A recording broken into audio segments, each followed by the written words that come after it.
Hey guys, it's Divyansh and welcome back to another episode of Football Daily। अब देखो मेरे को ये तो पता था कि बैलन डोर का जब मुद्दा आएगा ना, जब बैलन डोर की नॉमिनेशंस आएंगी तो एक यूजुअल सा डिबेट होगा।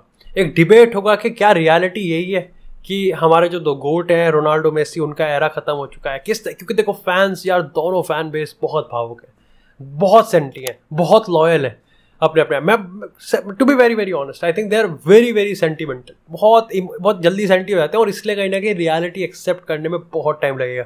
लेकिन बैलन डोर भाई एक नेक्स्ट लेवल पे बकचोदी को लेके है, क्योंकि लियोनेल मेसी यहाँ पर टॉप 30 की जो नॉमिनेशन लिस्ट है उसमें नहीं है। यानी कि इस बार की जो बैलन डोर के नॉमिनेशंस हैं उसमें लियोनेल मेसी का नाम नहीं है।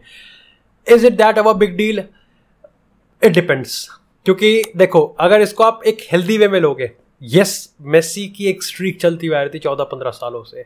Messi has been there every single time for the 14-15 years और अब फाइनली कहीं ना कहीं वो स्ट्रीक टूट गई है।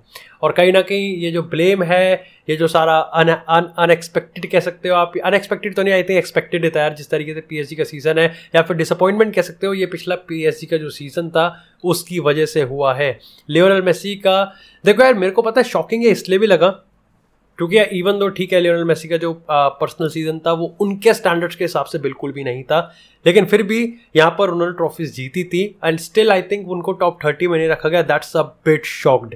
लेकिन कहीं ना कहीं इस पर आई थिंक क्या ये बावले होने वाली बात है? नॉट रियली, क्योंकि मेरे को लगता है कि यार ये कोई ऐसी चीज़ नहीं है। लियोनेल मेसी, क्रिस्टियानो रोनाल्डो दोनों में अभी भी इतना दम है। और देखो मेरा बस चले ना, मैं इस रियलिटी को कभी देखना भी नहीं चाहूँगा। जैसे इस समय अगर तुम उस डिस्कशंस की बात करो, फुटबॉल फोरम्स की बात करो, तो एक आवाज़ ये भी है कि गया वो टाइम रोनाल्डो मेसी का। मेरा बस चले कि मैं ये रियलिटी देखूँ ही नहीं। लेकिन रियलिटी तो यही है कि यार शायद से अपने दोनों गोट का, शायद से भाई वो डेकेड ऑफ डोमिनेंस, वो बिलियन मेमोरीज कहीं ना कहीं शायद से अब कोई और लेके जाएगा।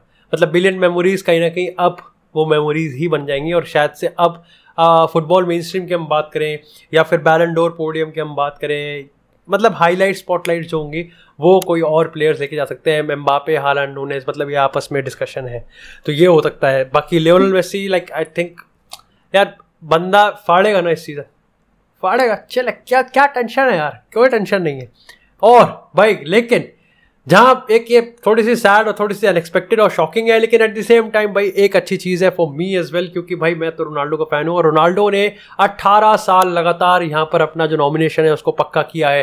दैट्स अमेजिंग भाई ये बंदा। अब देखो ये 19वां नॉमिनेशन इसलिए नहीं हुआ क्योंकि 2020 में यहाँ पर बैलन डोर कैंसिल कर दिया गया था। हालांकि 2004 में अपना पहला नॉमिनेशन यहाँ पर क्रिस्टियानो रोनाल्डो का हुआ था बैलन डोर की रेस में। अच्छा, एक चीज़ बहुत ही इंटरेस्टिंग है और मतलब अजीब सी, मतलब वियर्ड है, इट्स वेरी वियर्ड। वो ये थी जब मेन स्ट्रीम जो मीडिया न्यूज़ चैनल्स होते हैं ना, न्यूज़ हाउसेज होते हैं, उन्होंने क्या करा, मैं स्पोर्ट्स बाइबल का तुमको बताता हूँ एग्जाम्पल से। उन्होंने ट्वीट करा एक कि क्या रोनाल्डो का नॉमिनेशन होना फेयर है और क्या मेसी का नॉमिनेशन ना होना अनफेयर है। मतलब कहीं ना कहीं आपस में फैन बेसिस को लाइक दोनों बहुत अलग स्टोरीज है, डेफिनेटली बहुत अलग स्टोरीज है। मेसी क्यों नहीं हुआ? देखो डेफिनेटली आई थिंक मेसी के फैंस को पता है उसका रीजन और इस पर कोई शौक वाली बात नहीं है। ये नहीं हो कि भाई ये क्या हो गया, एंड आई थिंक उसमें कोई बड़ी बात है भी नहीं यार। आई थिंक सबको पता है कि मेसी का जो सीजन था वो डिसअपॉइंटेड था, उसकी वजह से हमने यहाँ उसके जो कॉन्सिक्वेंसेज है वो देख भी लिए कि पोचेटिनो यहाँ पर सैक हो चुका है। उसके बाद पीएसजी ट्रांसफर मार्केट में सीरियस है, they know they have wasted 1 year of Lionel Messi. But at the same time Cristiano Ronaldo का कंपेयर करना, यार रोनाल्डो की स्टोरी बहुत अलग है। He have been like Manchester United was shit last season, भाई बिल्कुल टट्टी थी, फिर भी उस बंदे ने out of every like controversies की हम बात करें, हलचल की बात करें, इस डाउनटर्न की बात करें, सबका कोलैप्स हो गया, उसके बाद भी वो 3rd टॉप स्कोरर था। 18 गोल मारे थे उसने प्रीमियर लीग में, दैट्स मैसिव। चैंपियन लीग की बात करें, राउंड ऑफ 16 में मैनचेस्टर यूनाइटेड रोनाल्डो के बलबूते पे ही गई थी। अब देखो यार मेरे हिसाब से तो मेसी अगर टॉप 30 की नॉमिनेशंस में आता मेरे को तब भी कोई प्रॉब्लम नहीं होती, because for me I think Messi के बहुत इन्फ्लुएंशियल वाले गेम थे। यस, एक मैनेजर ऐसा था, एक सिस्टम सीजन ऐसा था कि उसमें आप कुछ कर ही नहीं सकते। लेकिन अगेन यार डेफिनेटली आई थिंक इस पूरे बैलन डोर नॉमिनेशंस में अगर हम इसी पे बात करते रहे तो ये वो वाली चीज़ हो जाएगी जब विल स्मिथ ने एक्चुअली में उस ऑस्कर वाली उसमें ना वो चटाका लगा दिया था। बट एट दैट टाइम एक चीज़ जो मैंने बहुत अच्छी सुनी थी वो ये थी कि सब विल स्मिथ की साइड ले रहे थे, सब विल स्मिथ की साइड नहीं ले रहे थे, ये था वो था। लेकिन एट द सेम टाइम एक कहीं मैंने पढ़ा था कि इसका जो सबसे बुरा असर हुआ ना वो ये है कि इस पूरी हेडलाइन, इस पूरे ने ओवर शैडो कर दिया उस चीज़ को जो कि एक्चुअली में वहाँ ऑस्कर में अर्न करके बैठे हुए थे। लाइक सीरियसली जो ऑस्कर एक बड़ी चीज़ है, वहाँ पर जो लोग बैठे हैं भाई वो उखाड़ के बैठे हैं वहां पर, और एट द सेम टाइम जब उस हॉल से निकलेंगे तो जब ये देखेंगे इंटरनेट पे सिर्फ और सिर्फ विल स्मिथ के थप्पड़ की बात हो रही है। तो यहाँ पर भी हम ऐसा फॉलो नहीं करेंगे। मैं तुमको ब्रीफ बता देता हूँ कि बैलन डोर की नॉमिनेशन में क्या क्या हुआ है। रियल मैड्रिड से 5 प्लेयर आए हैं यहाँ पर, जो कि मेरे को लगता है वेल डिजर्व्ड है। और उसके बाद यहाँ पर लिवरपूल की बात करें, वहाँ से भी 5 प्लेयर आए हैं। साला आया है, माने आया है, वैन डाइक है, उसके बाद यहाँ पर फैबिनियो है और ट्रेंट भी है, और यहाँ पर डार्विन नूनेस, उस टाइम तो खैर वो बेंफिका था। इसके साथ ही यहाँ पर न्यूली बार्सिलोना प्लेयर लेवेंडोव्स्की भी यहाँ पर इस पे शामिल है। उसके साथ राफेल लियाओ एसी मिलान से और माइक मैग्नन यहाँ पर शामिल है। तो काफ़ी सारे प्लेयर्स हैं जो कि शामिल है। मैनचेस्टर सिटी की बात करें तो वहाँ से भी प्लेयर शामिल है। लेकिन इस बार का बैलन डोर आई थिंक ज़्यादा सरप्राइजिंग नहीं है। For me Karim Benzema is definitely going to be the winner of Ballon d'Or 2022। अगर ये नहीं होता तो बहुत बड़ी बकचोदी हो जाएगी। साथ ही मेरे को लगता है कि अगर इंटरेस्टिंग चीज़ होगा वो ये होगा कि बैलन डोर बेंजेमा, लेवेंडोव्स्की, तीसरे पे for me might be, I think it has to be Mane. मैं एफकॉन को यहाँ पर तवज्जो दे रहा हूँ, बट जो भी आई थिंक उस चीज़ का देखा जाएगा कि यहाँ पर काफ़ी सारी चीज़ें हुई हैं, तो उस चीज़ पे मैं यहाँ पर देखता हूँ उस तरीके से। लेकिन इसी के साथ अगर बात करते हैं अब थोड़ी सी यहाँ पर बार्सिलोना की। अब सबसे पहले तो यहाँ पर बार्सिलोना ने भाई अपना 4th इकोनॉमिक लेवल एक्टिवेट कर दिया, विच मीन्स कि बार्सिलोना ने अपना अब कुल मिला के बार्सा स्टूडियोज का 49% यहाँ पर सेल कर दिया है। और इस बार उन्होंने यहाँ पर बार्सा स्पेनिश आउटलेट को ही सेल करा है अगेन फॉर 100 मिलियन यूरोज। अब यहाँ पर ये कंफर्म बताया जा रहा है कि शायद से सारे प्लेयर्स रजिस्टर हो जाएंगे, लेकिन सिर्फ 2 प्लेयर यहाँ पर छूट सकते हैं, या मे बी 1 प्लेयर छूट जाएगा। और जिस टाइम मैं ये वीडियो बना रहा हूँ यहाँ पर 2:30 बज रहे हैं।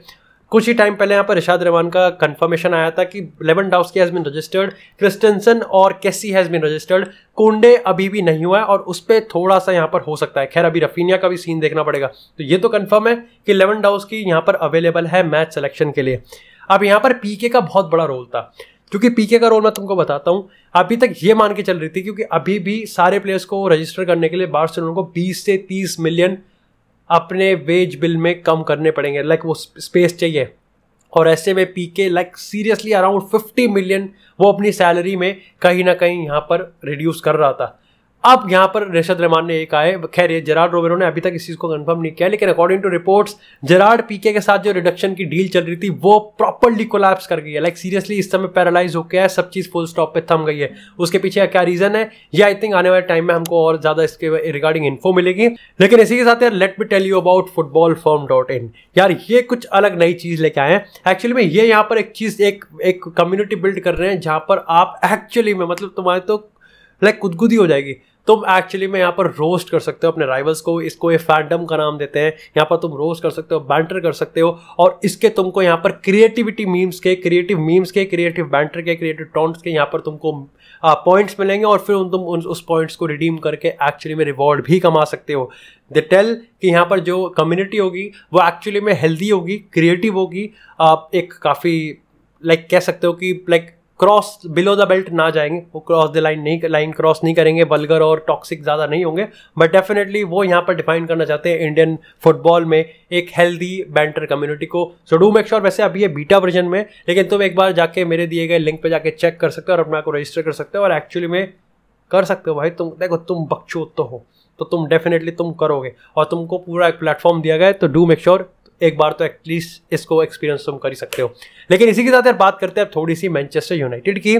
तो देखो यूनाइटेड से छोटी छोटी खबरें हैं हमारे पास। सबसे पहले तो यहाँ पर यह बताया गया कि यूनाइटेड मेम्फिस डिपाई के लिए जा सकती है, इंटरनल टॉक्स हैं, लेकिन अभी भी कहीं ना कहीं ये कंफर्म ही होता हुआ दिख रहा है हमको शायद से कि मेम्फिस डिपाई यूवेंटस ही जाएगा। इसी के साथ एल्वारो मोराटा अब यहाँ पर रियल पॉसिबिलिटी हो गई है, क्योंकि अनातोविच की डील यहाँ पर खत्म हो गई है। और रिसेंटली एरिक टेन हैग ने अपने इंटरव्यू में ये चीज़ कही है कि यहाँ पर जब ये पूछा जाता है कि क्या मैनचेस्टर यूनाइटेड अभी जैसी है इससे बेटर होगी विंडो खत्म होने के बाद, तो उसके बाद उन्होंने कहा कि हाँ होना पड़ेगा। और होना पड़ेगा से हम ये मान सकते हैं कि definitely he is trying to say कि साइनिंग यहाँ पर यूनाइटेड करेगी। Alvaro Morata for 30-35 million for me I think ठीक है, it's good, it's absolutely definitely good कि हम यहाँ पर 15-20 मिलियन अनातोविच पे खरीदे, बिकॉज एल्वारो मोराटा आप कह सकते हो कि एक मैनचेस्टर यूनाइटेड लेवल उस स्टेटस के क्लब को लीड नहीं कर सकता, but actually he can be a very very good backup option. और इसी के साथ अगर हम रोनाल्डो की बात करें तो रोनाल्डो भी भाई कल खेलेगा, ये कंफर्म करा है शायद से एरिक टेन हैग ने एक क्रिप्टिक तरीके से। इसी के साथ यहाँ पर अगर यूनाइटेड स्टैंड की हम बात करें तो उन्होंने यहाँ पर अगेन वो जो डच जर्नलिस्ट है वान दे ब्रान, आई थिंक यही है उसका नाम है, आई एम सॉरी अगर मैं गलत प्रोनाउंस कर रहा हूँ, उन्होंने यहाँ पर कहा कि फ्रैंकी डियोंग के लिए यूनाइटेड यहाँ पर फिर से अगले 7 दिनों में एक बार फिर से पूरे जोश होशोबाज में यहाँ पर करने वाली है एक बार पुश। और शायद से मैनचेस्टर यूनाइटेड इसीलिए रेस में है क्योंकि उनको कहीं ना कहीं भरोसा हो रहा है कि यहाँ पर डियोंग को का जो मन है वो उसको बदल सकते हैं और यहाँ पर उसको कन्विंस करके लेके आ सकते हैं। देखो मैं ऑप्टिमिस्टिक हूँ लेकिन इतना ऑप्टिमिस्टिक नहीं हूँ कि मैं अपने आप को चौड़ में कह सकूँ कि फ्रैंकी डियोंग तो आएगा ही आएगा। बाकी that's it for this episode guys. I hope आपको एपिसोड पसंद आया। एपिसोड को लाइक करें, चैनल को सब्सक्राइब करें, आपको इस फुटबॉल से एक्सक्लूसिव कंटेंट चैनल पर मिलता रहेगा। तब तक के लिए stay tuned, stay safe and I will see you in the next episode.